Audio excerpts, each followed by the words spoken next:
یہودی اور عیسائی ایران والوں کو اس لیے نہیں قتل کر رہے کہ وہ شیعہ ہیں، وہ اس لیے قتل کر رہے ہیں کہ وہ مسلمان ہیں۔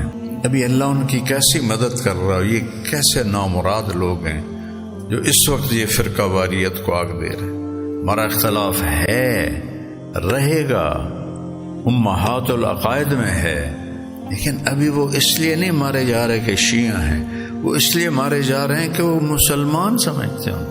تو اللہ کے واسطے بیٹھا اس گندگی میں نہ پڑ، اس گندگی میں نہ پڑ۔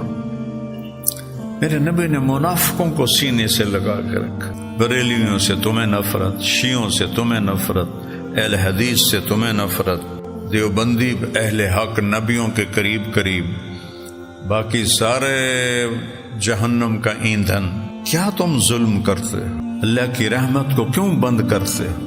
پتہ نہیں کس کی کیا ادا، ایک ذرہ ایمان بھی کسی کے اندر ٹک گیا، جنت اس کے لیے واجب ہو۔ جہنم، میں نے ابھی بتایا، جہنم کی آگ سے کسی کو نکالا جائے اور دنیا کے آگ میں ڈال دیا جائے تو وہ اس میں گہری نیند سو جائے گا۔ چھوٹی چھوٹی باتوں پہ آگ اپنے اوپر بھڑکاتے ہو، سب سے زیادہ غیبت پر تم اپنے جسموں کو جلاتے ہو۔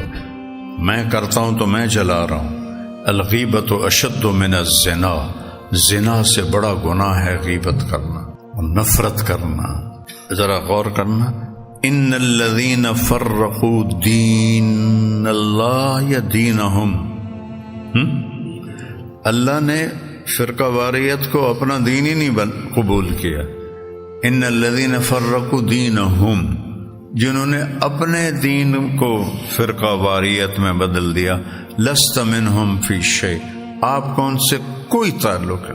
غزہ میں ہزاروں بچے، بڑے بوڑھے، ہمارا تو قتل ہو تو شہید ہوتا ہے، جنتی ہوتا ہے، شہر کو کھنڈر بنا دیا اور پھر اسی زوم میں ایران پہ حملہ کیا۔ تو اللہ نے ایران والوں کی مدد کی۔ یہودی اور عیسائی ایران والوں کو اس لیے نہیں قتل کر رہے کہ وہ شیعہ ہیں، وہ اس لیے قتل کر رہے ہیں کہ وہ مسلمان ہیں۔ ان الذین فرقوا دینہم، جنہوں نے اپنے دین کو فرقہ بنا لیا۔ اللہ نے کہا میرا دین یہ ہے ہی نہیں۔ میں تاریخ کا طالب علم ہوں۔ جب مغلیہ سلطنت آئی، جنہوں نے 350 سال حکومت کی، تو ہمایوں بیمار ہو گیا۔ بابر نے اس کی چارپائی کے گرد چکر لگاتے ہوئے کہا، یا اللہ یہ بیماری میں نے لے لی، میں نے لے لی، میں نے لے لی، میں نے لے لی، میں نے لے لی۔ ہمایوں ٹھیک ہو گیا، بابر بیمار ہوا، 40 سال کی عمر میں مر گیا۔ بیٹا ہمایوں بنا۔ ہمایوں کو شیر شاہ سوری نے شکست دے دی، وہ نکل گیا، 15 سال باہر پھرتا رہا۔ پھر جب وہ واپس آیا تو وہ بیرم خان جرنیل تھا اس کا، اس کی برکت سے اس نے سوریوں سے حکومت حاصل کی، فتح حاصل کی۔ بیرم خان شیعہ تھا، تاجکستانی تھا، ہندوستانی نہیں تھا۔ اور پھر اس کے بعد ایک خوفناک جنگ ہوئی، پانی پت کی دوسری لڑائی جسے کہتے ہیں۔ اس میں ایک طرف ہیمو تھا، ہندو سالار، اور ایک طرف بابر تھا، کتنا 12 سال کا۔ انہوں نے 12 سال کے بچے کے سر پہ تخت رکھا، ورنہ وہ خود بھی قبضہ کر سکتا تھا۔ اس کی وفا دیکھو، اس کے لیے مسئلہ نہیں تھا 12 سال کے بچے کے سر اڑانا۔ اس کو تخت پہ بٹھایا اور خود میدان جنگ میں اترا، اور ہیمو نے مغلوں کو شکست دے دی۔ بھاگنے لگے تھے کہ ایک مغل سپاہی کا تیر ہیمو کی آنکھ میں لگا، وہ ہاتھی پہ بیٹھا تھا، وہ جو گرا تو اس کے گرتے ہی ہندو بھاگنے لگے اور مغل واپس آنے لگے۔ تو اللہ تعالیٰ نے فتح نصیب فرمائی اور اہل السنت والجماعت کی حکومت 350 سال قائم رہی۔ پھر 1761 14 جنوری بروز بدھ، احمد شاہ ابدالی، مراٹھے جن کو مرہٹے کہتے ہیں، وہ چھا گئے تھے پورے ہندوستان پر، دلی فتح کر لیا تھا۔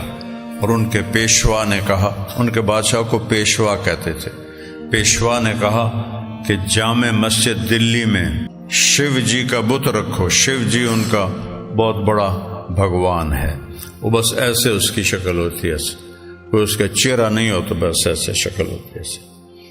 تو اس نے تیار کروا کے بھیج دیا کہ جامع مسجد کی دلی کی جامع مسجد میں شیو کا پتلا رکھو کہ مراٹھے پونا سے نکلے اور دلی تک سارا فتح کیا، پھر پنجاب فتح کیا، ملتان فتح کیا، اٹک فتح کیا، پشاور فتح کیا۔ اتنی بڑی سلطنت کوئی ہندو قوم نہیں بنا سکی۔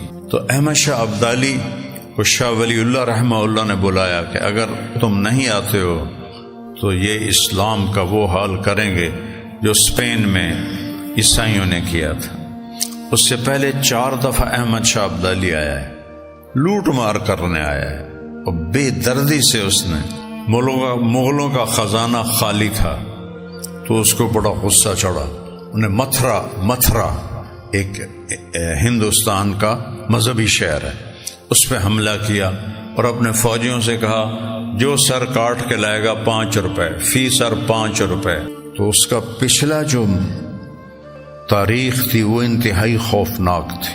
میں کہتا ہوں یہ اس جنگ کی وجہ سے بخشا گیا ہوگا احمد شاہ ابدالی، نہیں تو وہ بھی بہت ظالم تھا اور صرف لٹیرا تھا، لوٹ مار کرنے آتا تھا۔ اس دفعہ وہ شاہ ولی اللہ کی دعوت پہ آیا، 30,000 اس کے پاس کل لشکر تھا، 1.5 لاکھ مراٹھوں کا لشکر تھا، 10,000 اس کا بیٹا لے کر آیا پنجاب سے، اس کا نام تھا تیمور، اور روہیل کھنڈ کا سردار نواب نجیب الدولہ 10,000 وہ لشکر لے کر آیا۔ تو کتنے ہو گئے؟ 50۔ اب بھی 1 لاکھ کا فرق۔ تو سکھوں کو ہندوؤں کو اطمینان تھا کہ اودھ کی ریاست شیعہ ہے، وہ احمد شاہ ابدالی کی مدد بالکل نہیں کریں۔ لیکن پتہ اس وقت چلا جب شجاع الدولہ 20,000 کا لشکر لے کر احمد شاہ ابدالی کی فوج میں آ کے شامل ہوا، وہ ہو گئے 70,000۔ یہ لشکر شیعوں کا سبب بنا اہل سنت کی فتح کا۔ دل کے پھپھولے جل اٹھے سینے کے داغ سے، اس گھر کو آگ لگ گئی گھر کے چراغ سے۔ شجاع الدولہ کا لشکر پہلی صف میں تھا، سب سے زیادہ شہید اس میں ہوئے، اور ایک دفعہ ایسا لگا کہ جنگ بازی لے گئے مراٹھے 1.5 لاکھ، پھر بھی یہ تھوڑے تھے 70,000۔ تو احمد شاہ ابدالی سالار بہت اچھا تھا، لٹیرا تو تھا لیکن سالار بہت اچھا۔ اس نے 15,000 پیچھے چھپا کے رکھے ہوئے تھے کہ اگر قدم اکھڑے تو تازہ دم فوج لاؤں گا۔ تو مراٹھوں نے قدم اکھاڑ دی ان کی، وہ بھاگنے لگ گئے۔ تو پھر احمد شاہ ابدالی نے اس وقت 15,000 کا لشکر بیچ میں ڈالا، اور اسی اثناء میں ان کا جو سردار تھا وشواس راؤ بھاؤ وہ قتل ہو گیا، اس کا بھائی قتل ہوا، اس کو فائر لگا۔ تو سدا شیو راؤ بھاؤ، نام بھی یاد آ رہے ہیں تمہاری برکت سے، سدا شیو راؤ بھاؤ کو گولی لگی، وہ گر کے مر گیا۔ تو وشواس راؤ وہ ہاتھی پہ بیٹھا تھا، جب اس نے دیکھا میرا بھائی مر گیا تو اس نے چھلانگ لگائی اپنے بھائی کے لیے اور گھوڑے پہ چڑھ گیا۔ تو مراٹھوں نے دیکھا کہ ہمارا تو سردار کوئی نہیں، ہاتھی خالی ہے۔ اللہ نے ایسا روب ڈالا کہ سب بھاگ پڑے، اور اللہ تعالیٰ نے شکست کو فتح میں بدل دیا۔ ابھی اللہ ان کی کیسی مدد کر رہا ہے۔ یہ کیسے نامراد لوگ ہیں جو اس وقت یہ فرقہ واریت کو آگ دے رہے۔ ہمارا اختلاف ہے، رہے گا، امہات العقائد میں ہے، لیکن ابھی وہ اس لیے نہیں مارے جا رہے کہ شیعہ ہیں، وہ اس لیے مارے جا رہے ہیں کہ وہ مسلمان سمجھتے ہیں۔ تو اللہ کے واسطے بیٹھا اس گندگی میں نہ پڑنا، اس گندگی میں نہ پڑ۔ میرے نبی نے منافقوں کو سینے سے لگا کر، بریلیوں سے تمہیں نفرت، شیعوں سے تمہیں نفرت، اہل حدیث سے تمہیں نفرت، دیوبندی اہل حق نبیوں کے قریب قریب، باقی سارے جہنم کا ایندھن۔